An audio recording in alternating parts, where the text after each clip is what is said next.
ഹരി ഓം. എല്ലാവർക്കും നമസ്കാരം. കുട്ടിയൂർ വൈശാഖ ഉത്സവം. നമ്മൾ ഇന്നിവിടെ പറയാൻ പോകുന്നത് കുട്ടിയൂർ വൈശാഖ ഉത്സവത്തെക്കുറിച്ചാണ്.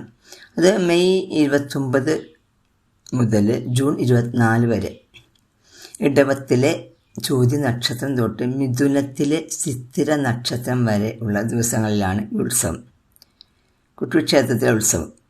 അതായത് 28 ദിവസങ്ങളിലായിട്ടാണ് ഉത്സവം നടക്കുന്നത്. എഴുന്നള്ളത്ത് നാൾ തൊട്ട് ഉത്രാടം നാൾ വരെ ദേവന്മാരുടെ ഉത്സവം എന്നാണ് പറയുക. തിരുവോണം മുതൽ ആയില്യം വരെ മനുഷ്യരുടെ ഉത്സവവും മകം മുതൽ ഭൂതഗണങ്ങളുടെ ഉത്സവം എന്നാണ് വിശ്വാസം. ഭഗവാൻ പരമശിവനെ അപമാനിക്കാനായി സതിയുടെ പിതാവായ ദക്ഷൻ യാഗം നടത്തിയ സ്ഥലത്താണ് കൊട്ടിയൂർ. കണ്ണൂർ ജില്ലയുടെ കിഴക്ക് വയനാടിനോട് ചേർന്നാണ് കൊട്ടിയൂർ. വളപ്പട്ടണം പുഴയുടെ കൈവഴിയായ ബാവലിപ്പുഴ കൊട്ടിയൂരിനെ രണ്ടായി മുറിക്കുന്നുണ്ട്. പുഴയുടെ തെക്ക് ഭാഗത്താണ് ഇക്കരെ കൊട്ടിയൂർ, അതുപോലെ വടക്കേ ഭാഗത്താണ് അക്കരെ കൊട്ടിയൂർ ക്ഷേത്രം.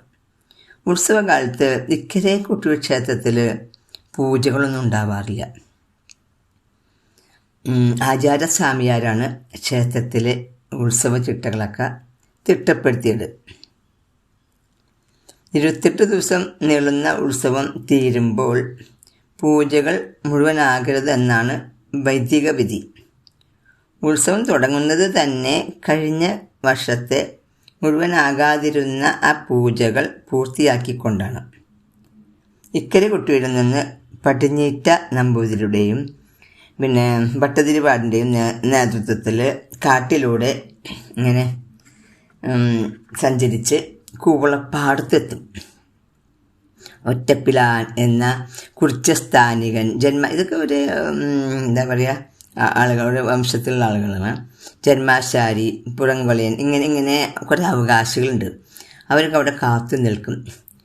പിന്നെ കൂവയില പറിച്ചെടുത്ത് ബാവലിയൻ നദിയിൽ സ്നാനം ചെയ്ത് ഈ കൂവയിലയിൽ ബാവലി തീർത്ഥം എടുത്ത് അക്കരെ ദേവസ്ഥാനത്ത് സ്വയംഭുവിലും മണിത്തറയിലൊക്കെ തളിച്ച് ശുദ്ധി വരുത്തും. അങ്ങനെ കൊട്ടിയൂരിൽ ഒരു കുറച്ച് സമുദായത്തിൽപ്പെട്ട ഒരു യുവാവ് തൻ്റെ അമ്പിൻ്റെ മൂർച്ച കൂട്ടാനായിട്ട് അവിടെ കണ്ട ഒരു ശിലയിൽ ഉരച്ചപ്പോൾ ആ ശിലയിൽ നിന്ന് രക്തം വാർന്നു എന്നാണ് പറയുന്നത്. അതറിഞ്ഞ് അവിടെ എത്തിയ പടിഞ്ഞിട്ട നമ്പൂതിരിപ്പാട് ആ കൂവയിലയിൽ കലശമാടി എന്നുമാണ് ഐതിഹ്യം. ഇടവത്തിലെ ചോതി നാളിൽ നെയ്യാട്ടത്തോടെയാണ് ഉത്സവം തുടങ്ങുന്നത്.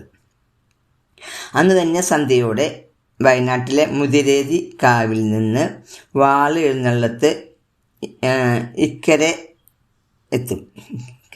കൊട്ടിയെത്തും. അപ്പോൾ ആ സംഹാരരുദ്രനായ വീരഭദ്രൻ ദക്ഷൻ്റെ ശിരസ് അറുത്ത് ചുഴറ്റി എറിഞ്ഞ് അത് വീണ ആ സ്ഥലം ആണ് മുതിരേരി എന്നാണ് വിശ്വാസം.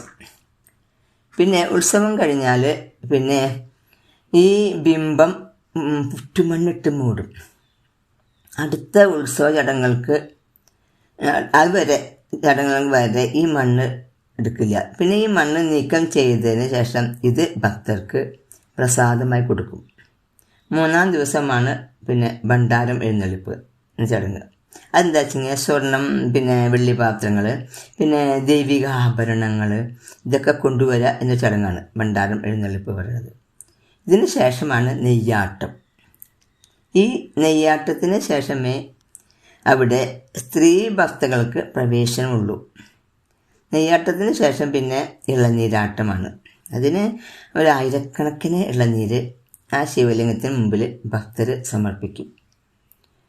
അങ്ങനെ ഉത്സവം തുടങ്ങി 11 ദിവസങ്ങളിൽ പരമശിവൻ കോപിഷ്ഠനായിരിക്കും എന്നാണ് പറയുന്നത്. ആ ഭഗവാന്റെ കോപം തണുപ്പിക്കാനായിട്ട് ഇളനീര് അഭിഷേകം, പിന്നെ കളഭാഭിഷേകം ഇതൊക്കെ ഇങ്ങനെ ചെയ്തുകൊണ്ടിരിക്കും. പിന്നെ മറ്റൊരു ക്ഷേത്രത്തിലും കാണാത്തൊരു ചടങ്ങ് ഇവിടെ കാണാം.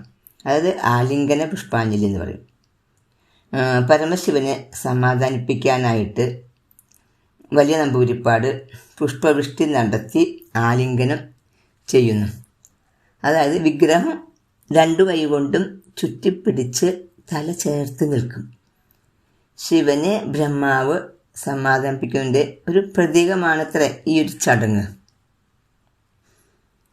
പിന്നെ ദക്ഷയാഗം നടന്ന സ്ഥലമാണ് കൊട്ടിയൂർ എന്നാണ് വിശ്വാസം. ദക്ഷൻ ക്ഷണിക്കാതെ തന്നെ യാഗം കാണാൻ പോയ സതിയെ അവിടെ വെച്ച് ശിവനെ ദക്ഷൻ അപമാനിച്ചതിൽ ദുഃഖിതയായ സതീദേവി യാഗാഗ്നിയിൽ തൻ്റെ ജീവൻ ഒടുക്കിയതാണ്. ഇതറിഞ്ഞ് കോപിഷ്ഠനായ ശിവൻ തൻ്റെ ജട പറിച്ചെടുത്ത് നിലത്തടിച്ച് അതിൽ നിന്ന് വീരഭദ്രൻ ജനിച്ച് ദക്ഷൻ്റെ ശിരസ്സറുകയാണ്. ഹരി ഓം.